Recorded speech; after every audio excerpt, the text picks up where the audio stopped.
My name is Hemant Oberoi and I am a chef.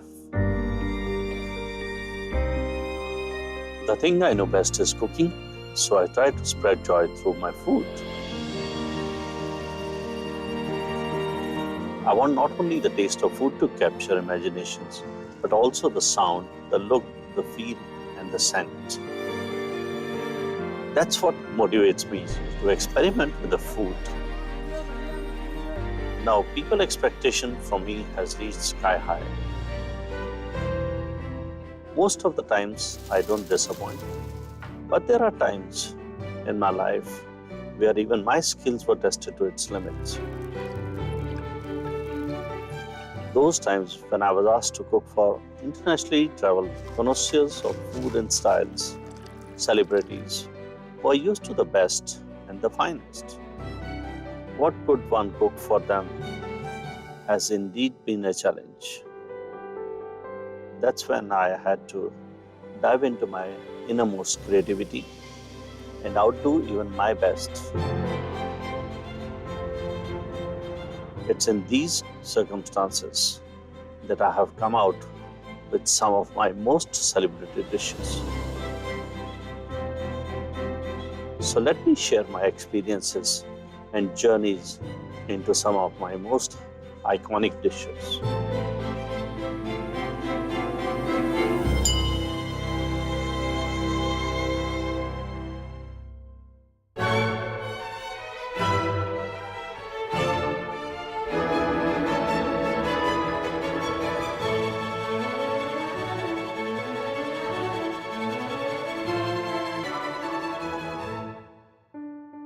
When she arrived, she had sprained her hand, and when she was climbing up the steps, she hold my hand, and she started walking up because she was trying to balance herself.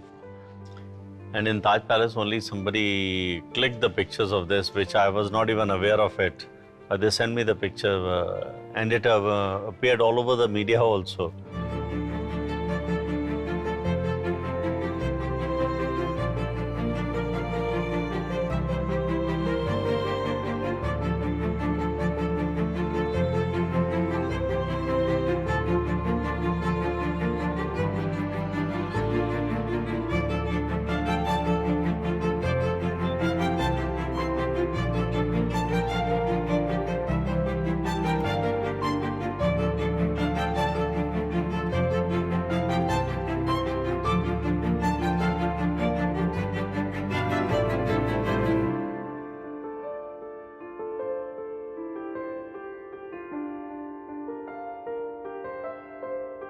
Sometimes simplest of the things can change your lives.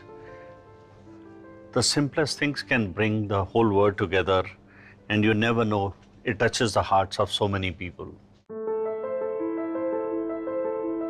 One of the things we thought over was the Ganderi Kebabs, which was specially designed and made at that time for her. It was during the visits to Vietnam where I saw the prawns on sugarcane sticks. I said, if in Vietnam they can do it, where they have sugarcane, prawns and everything, why can't we do it in India where we have all these things plenty? Morning, guys. Good morning. This is to beat all of you with this. So what is this for? What is this for? This, at least in my childhood, I have eaten. You won't have seen it growing also. I don't think any. Have you seen the field of this? It's Kolhapur and Maharashtra. I've seen a lot of fields. You know how to cut it? This is the way. And you know how it is eaten?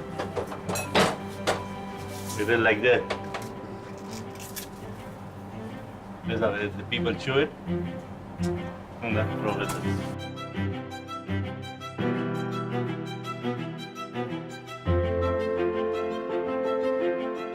My whole objective was that I should make a beautiful kebab which should have flavor, which should give a meaty taste also. It could be spicy because I wanted people to chew the sugarcane afterwards to get the sweetness. You should know how to make the ganderis for the kebabs.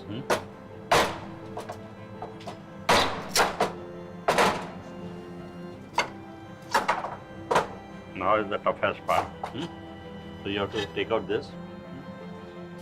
We have to be very particular that the sugarcane stick size doesn't have to be very big or bigger than the skewers, so that once we take out the reshmi kebab, then we insert the sugarcane sticks, it should not tear it apart. This much is the sugarcane sticks we need to. Okay. So let's start.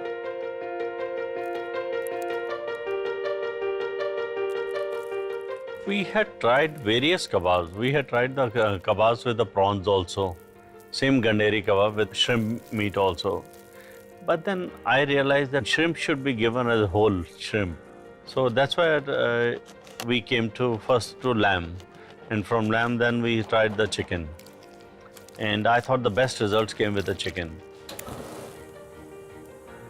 All the succulent kebabs have a certain fat percentage to keep it moist.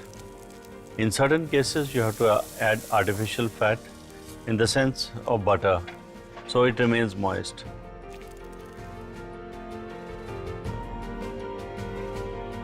A little more chili powder.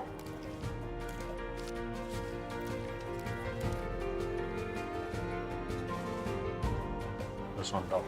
So you can put all the skewers.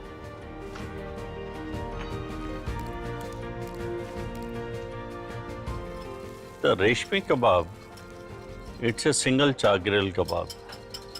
This kebab is first cooked on the charcoal skewer and on the skewers. Then we put the sugarcane sticks. Then it is dipped in egg and pan fried. That's how it is different. That's why it is more moist than the reshmi kebab. It's not like lamb that you have a lot of fat into this and you have to add a little extra fat. Just make sure that a lot of oil comes out from here. For Ganderi kebab, we generally serve a mint chutney. There is more predominance of mint than of coriander. And the spice level, we balance it out with the green chilies. At 2 a.m. in the morning, when they were having the dinner, they still went through the entire thing, and she said, wow, a great meal. It looks like a proper dinner.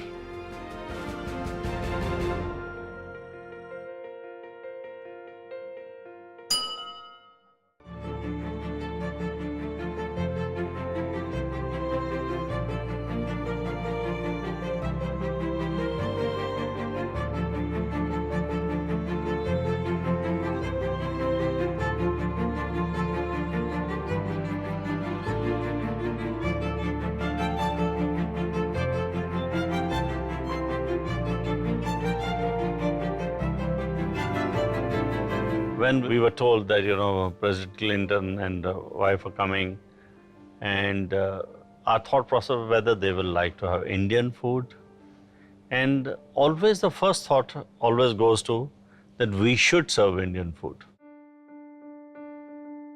And knowing their love for the Indian food, we made sure that we serve the Indian food. I thought, why not make a quinoa chaat our way?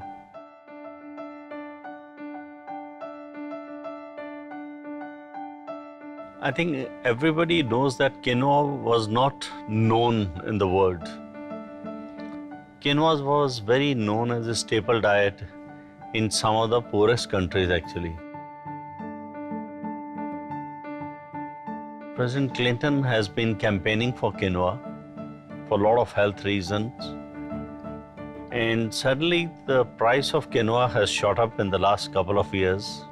Almost 20 years back, you could get about 10 kilos in $1. And today the price is $10 a kilo. But it's good for health. It's a grain of the century.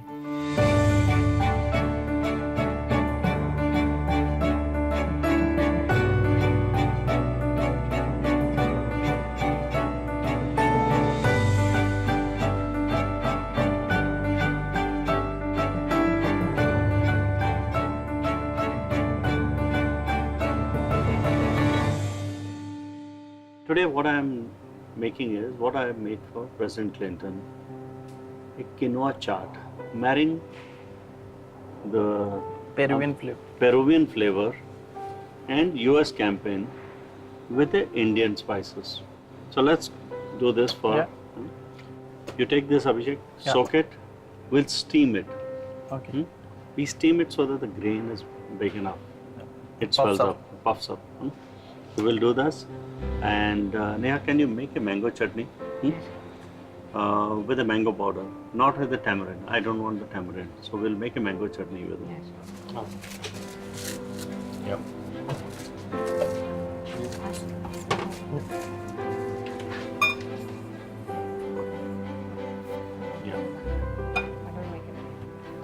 When I started doing the chart trials for quinoa, I had to keep in mind that the quinoa should be felt first in the mouth. The grain must be in the mouth. It is not that other things should overpower quinoa. Quinoa is the hero.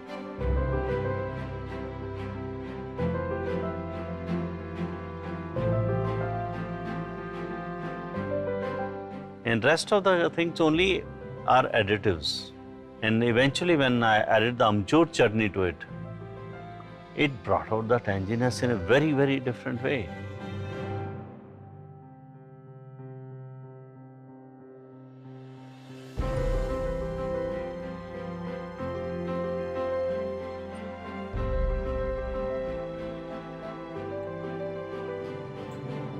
Yeah, it's good.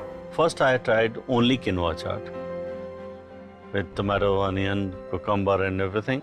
Then I realized that eye appeal wise, it might not work too beautiful. So I brought a little bit of avocados at the base.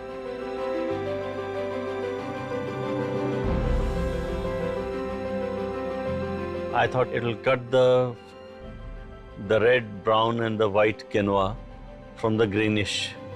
And also, it'll hold the quinoa better.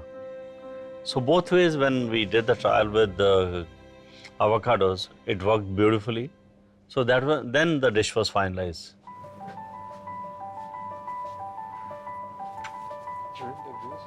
Neha, why don't we add a little bit of salt, pepper, lime juice to this? Yes, And probably a little chopped cilantro. And one. Yeah.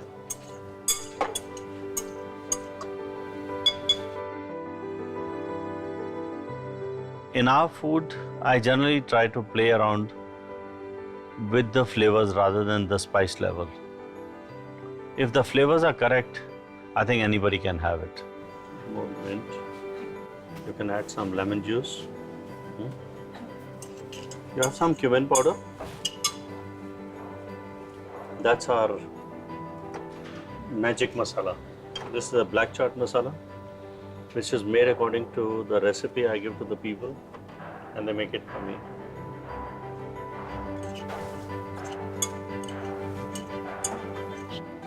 Chutney making has become an art. Everybody cannot make a good chutney because one is chutney is very time consuming. So everybody wants to take a shortcut. And I wanted that my chutney should be different than anyone else. That's why we make this chutney with a dry mango powder and not the tamarind.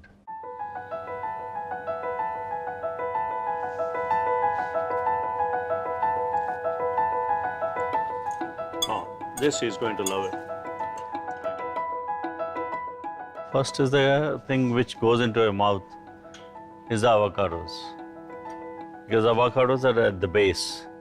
And when you're taking out with a spoon, that's the first thing which is going to go into your mouth, is the smooth texture of avocados, the ripened avocados.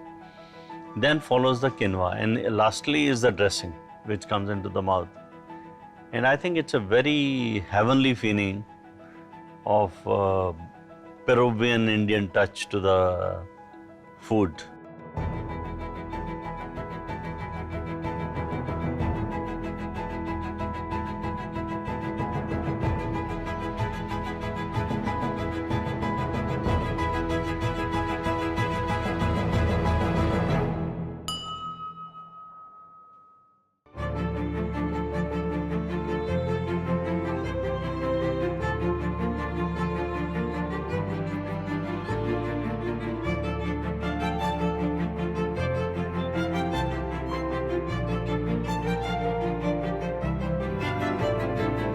No, once people have tasted the dishes in a state banquet or in a private function, then they want those things to come on their menus also. And when people are hosting, they ask for these things. Probably it is Mr. Clinton's Dahi Bhallas. So that's how it becomes popular and everybody wants that. Okay, what president of the United States had it?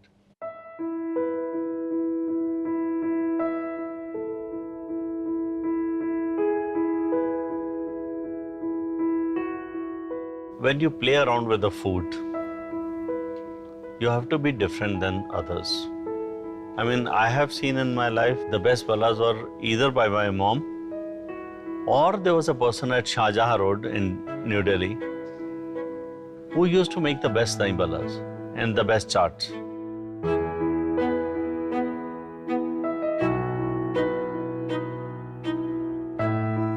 When they come to India, they generally don't want to touch anything else but cooked items. And in this particular chaat, your dahi bhallas are all cooked. Yogurt is made already. You have made the chutney which is already cooked. And on top of that, I said, let me give it a twist. Let me roast some of the melon seeds and mix with the chutney. And when we tasted for the first time, all my chefs and me, and the result was so positive, everybody said, wow, this is leaving a different taste of dahi bhalla. You must be wondering, white udad and melon seeds, what are we doing? This is a very, very simple thing of life. Everybody in India claims that they make the best. It is a dahi bhalla.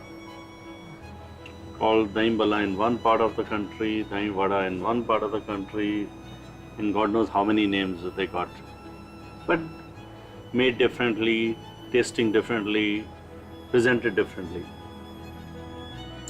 This dahi bhalla, what we are going to make is, you will take the white urad dal, soak it, and 10% of it, and this is my mom's addition.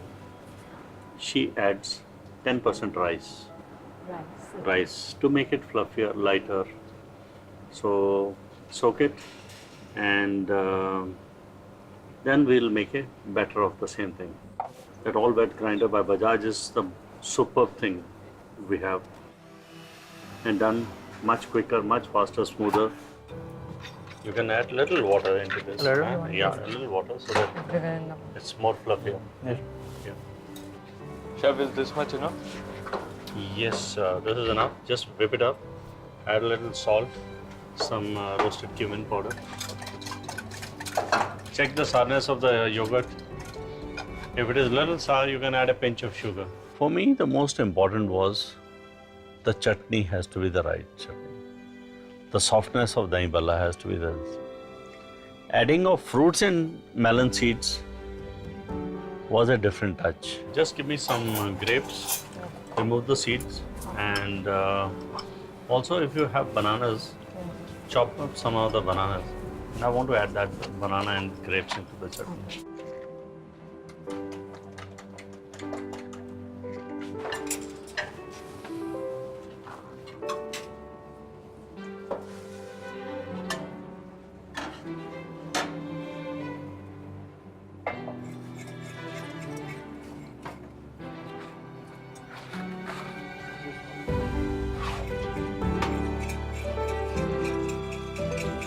What you do is soak it in this.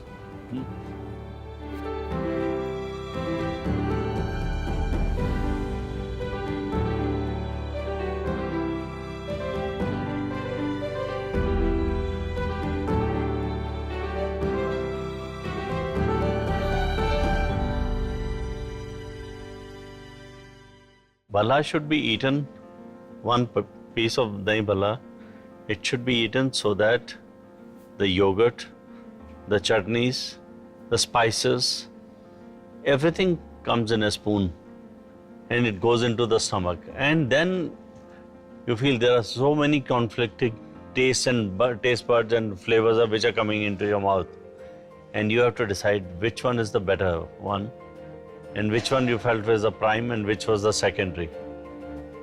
So I think this kind of a dahi bhalla, it just goes down smoothly. When we had served the first round, he asked for a second helping of the dahi bhalla. And that can make a day for any chef or anybody who's serving them.